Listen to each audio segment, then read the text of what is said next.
영상을 시청 및 청취해 주시는 모든 분들 안녕하십니까? 자, 오늘 말씀 구절은 계시록 2장 17절에서 20절 그리고 3장 20절에서 22절입니다.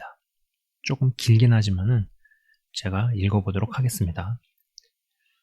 계시록 2장 17절에서 20절입니다. 먼저 내가 볼 때 그의 발 앞에 엎드려져 죽은 자같이 되매 그가 오른손을 내게 얹고 이르시되 두려워하지 말라. 나는 처음이요 마지막이니 곧 살아있는 자라. 내가 전에 죽었었노라. 볼지어다. 이제 세세토록 살아있어 사망과 음부의 열쇠를 가졌노니 그러므로 내가 본 것과 지금 있는 일과 장차 될 일을 기록하라. 내가 본 것은 내 오른손의 7별의 비밀과 또 7금 촛대라. 7별은 7교회의 사자요 7촛대는 7교회니라. 아멘. 자, 그 다음에 계시록 3장 20절에서 22절입니다.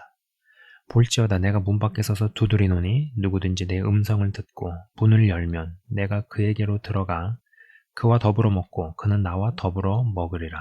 이기는 그에게는 내가 내 보좌에 함께 앉게 하여 주기를 내가 이기고 아버지 보좌에 함께 앉은 것과 같이 하리라. 귀 있는 자는 성령이 교회들에게 하시는 말씀을 들을지어다. 아멘. 자, 빨간색으로 표시한 대목은 다 예수님께서 직접 말씀하신 부분입니다. 여러분, 성경의 말씀이 한치의 오류도 없는 하나님의 감동으로 된 것을 믿으십니까? 이 말씀들이요, 누가 기록을 했던 결국 똑같은 말을 하고 있다라는 것이죠. 성경의 다른 저자들, 이를테면 모세든 다윗이든 사도 바울, 사도 요한, 베드로, 야고보, 여러 저자들이 있지 않습니까? 그러나 다 똑같은 말을 하고 있다라는 것입니다. 그러나 우리는 예수님께서 직접 하신 말씀에 가장 권위를 두고 다른 제자들은 결국 예수님께서 하신 말씀을 결국은 자신의 언어로 똑같이 말하고 있다라는 것을 이해해야 한다라는 것이죠. 이것을 분리시키다 보니까는 은연중에 은근히 예수님께서 하신 말씀보다 사도 바울이 한 이야기를 더 높이게 되거나 바울 신학을 만들게 되거나 이런 어떤 그럴싸해 보이지만은 뭔가 위계가 잘못되어지는 이런 일들도 발생을 한다라는 것입니다. 자, 오늘 본문 구절은요, 사실 이 계시록 요한계시록 1장 17절에서 3장 22절까지를 다 뽑았어야 맞습니다. 그러면 분량이 근데 너무 길어져서 제가 앞부분과 뒷부분만을 가져왔습니다. 예수님께서 교회들에게 직접 하신 말씀들이 사실 핵심 중에 핵심이다라는 것입니다. 사실 여러분, 미래에 있을 일들은 계시록의 핵심이 아니건만 우리는 미래에 어떻게 될까? 휴거는 있을까 없을까? 7년 대환란 등등의 주제에 더 빠집니다. 그것이 사람을 사실 낚는 바람에 건강한 시각에서 무게중심이 잡혀서 건강한 관점에서 보는 게 아니라 꼭 어딘가로 휩쓸려 가서 무리를 일으키고 문제를 발생시키는 경우가 많죠. 제가 오래전 영상에서도 세상은 점점 더 환란 속으로 들어간다라는 이야기를 분명히 했었습니다. 아주 오래전 공개 영상이에요. 그래서 환란 전, 우리가 휴거를 두고 이야기할 때 이게 환란 전이냐, 중이냐, 후이냐 이걸 가지고 이야기를 많이 나누고 또 환란 전, 중, 후, 휴거라는 표현 자체가 우리를 어떤 이 환란이라는 단어에 막 꽂히게 만들어서 사람을 바른 궤도에서 이탈시킬 수 있다는 맥락에서의 이야기를 수년 전에 했었습니다.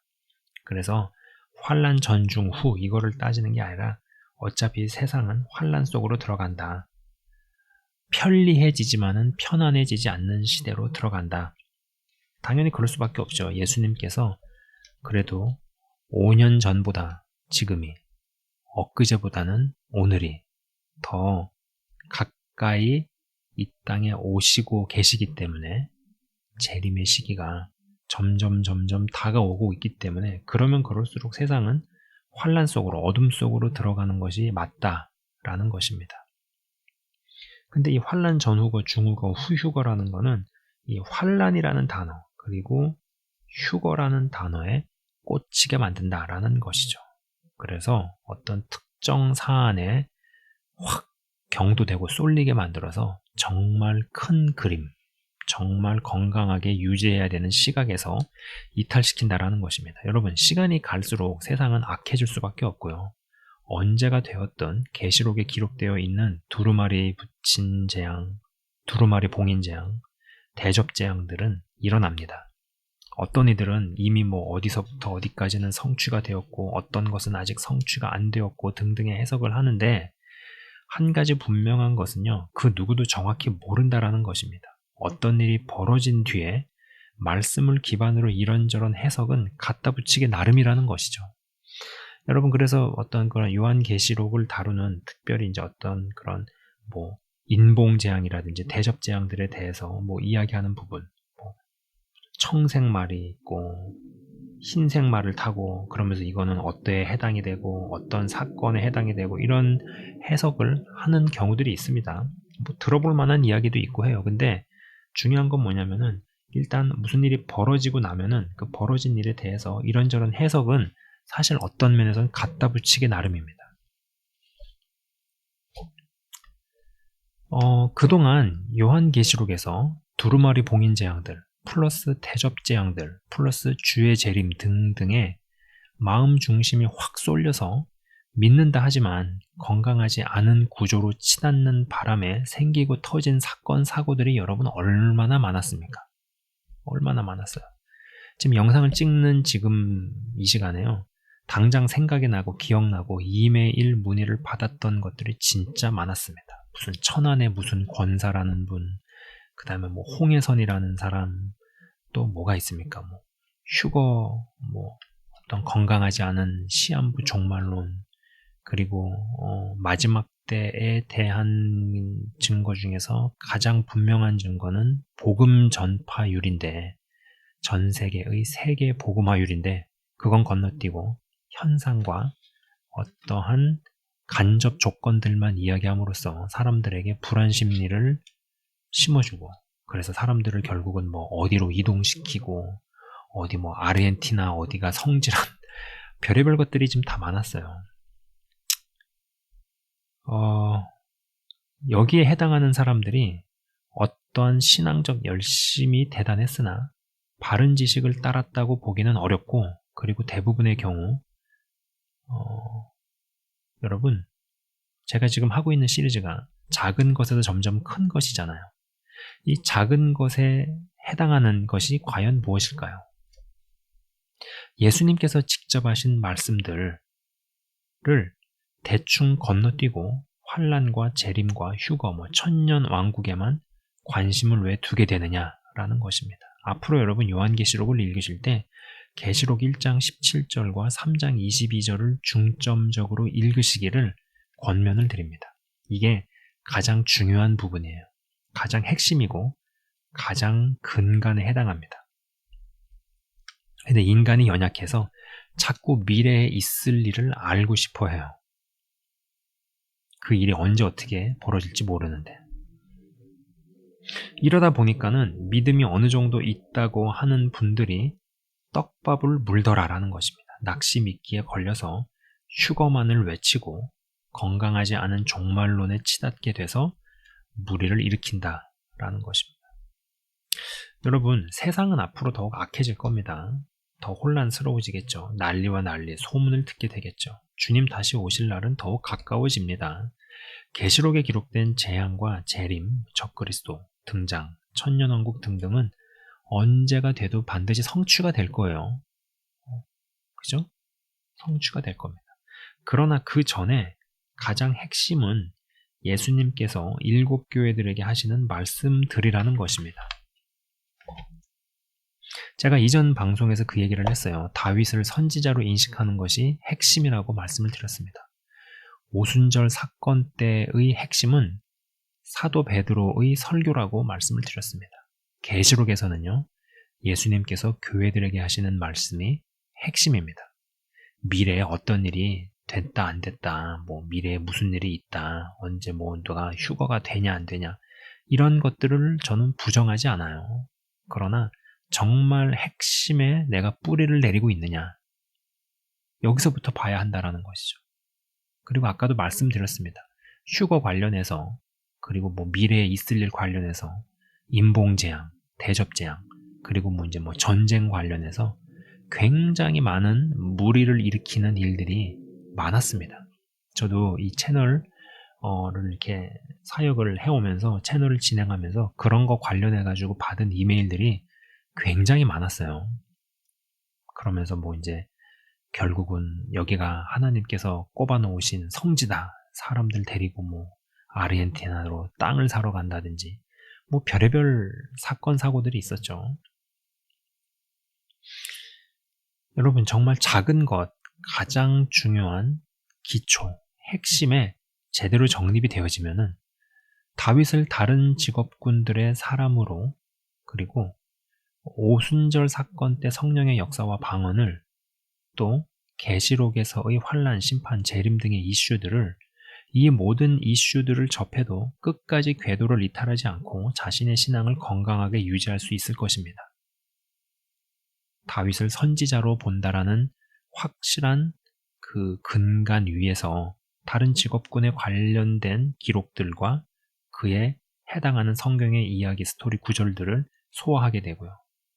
그리고 시편 23편보다 22편을 훨씬 더 잘 복음의 정수로 받아들여서 복음의 확실한 사람, 확실한 복음의 사람으로 세워진다라는 전제 하에서 우리가 오순절 사건 때의 성령의 역사와 방언, 그리고 온갖 성령의 나타나심에 건강하게 받아들이고 소화할 수 있는 사람이 될 것이다 라는 것이죠. 그리고 오늘 내용처럼 여러분, 환란과 심판과 재림과 적그리스도의 등장과 뭐 천년왕국과 이런 것들은 일어나도 일어납니다. 언제 벌어져도 벌어져요. 그러나 중요한 것은 하나님의 말씀은 성취로 가고 있다라는 것을 볼 것이고, 이렇게 되어질 때 사실 7교회에 해당하는, 우리 모두 한 사람 한 사람이 교회면은 그 7교회에 해당하는 내용들이 있을 거 아니겠어요? 그거를 토대로 예수님께서는 나에게, 우리에게 어떠한 말씀을 하고 계신가 라는 오늘의 이 구절, 계시록 1장 17절에서 3장 22절의 내용이 요한계시록에서 가장 기초이고 핵심이다 라는 것입니다. 헌데 첫 번째 단추가 잘못 끼워지니 나머지는 계속 잘못됩니다. 신앙도 작은 것에서 점점 큰 것으로 나아갈 때 사실 어쩌면은 작디 작은 것이라 여겨지는 부분이 가장 큰 대목이고, 어쩌면 그게 전부일지도 모릅니다. 자, 한 명을 제대로 바꾸려면요, 100명을 제대로, 한 명을 제대로 바꿔내면 100명을 제대로 바꿀 수 있습니다. 그러나 100명을 바꿨다고 한 명을 제대로 바꿀 수 없을지도 모른다라는 겁니다. 때로는요, 한 명이 전부이고 그게 다입니다. 여러분, 이 요한계시록에 있어서는 예수님께서 교회들에게 하시는 말씀, 이게 가장 핵심입니다. 가장 중요해요. 그리고 시대가 더 가면 갈수록 계시록의 후반부에 기록되어져 있는 각종 재앙들, 그리고 각종 재난들, 전쟁, 혹은 여러 현상들, 그리고 휴거와 적그리스도의 등장과 또 예수님의 재림과 천년왕국과 이런 것들은 언제가 되어도 성취가 되어집니다. 근데 그런 성취에 있어서 또 믿는다는 사람들을 이리저리 흔들고 요동치게 만드는 일들이 얼마나 많겠습니까? 그러한 가운데서 예수님께서 교회들에게 하신 말씀을 확고한 핵심으로 붙들고 그것에 뿌리를 박아서 점차 주변으로, 가까운 곳에서 먼 곳으로 흘러나갈 수 있는 한 분 한 분 다 되시길 주의 이름으로 선포합니다. 잠깐 기도하고 마치겠습니다. 하나님 감사합니다. 작은 것에서부터 큰 것으로 이전해 갑니다. 예수님께서 직접 육성으로 하신 말씀, 가장 중요합니다. 그리고 다른 성경의 저자들은 결국은 예수님께서 하신 말씀을 자신의 언어로 또 다른 시각에서 똑같은 이야기를 풀어낸 것에 불과합니다. 이것이 하나로 맞추어져서 주님, 우리의 믿음이 더욱더 확실하고 견고해지도록 인도해 주옵소서. 영상을 시청 및 청취하시는 한 분 한 분 주의 이름으로 축복하며 기도합니다. 감사합니다. 믿음의 장성한 분량에 다들 도달하게 하옵소서. 계시록에 기록되어져 있는 여러 말씀들, 그러나 기본기를 놓치고 작은 것을 그냥 지나쳐서 이상한 거에 꽂히는 바람에 믿음이 있지만 여기저기 휩쓸리고, 또 믿음이 있다고 하지만 거짓 선지자들에게 털리거나 희롱당하거나 또 영적인 어려움에 처한 그런 사례들은 굉장히 많습니다. 우리가 그러한 흐름 가운데로 가지 않게 하시고 분별케 하시고 확고한 중심을 잘 잡고 정립해 나가게 하옵소서. 예수 그리스도 이름으로 기도드리옵나이다. 아멘. 지금까지 시청 및 청취해 주셔서 대단히 감사합니다.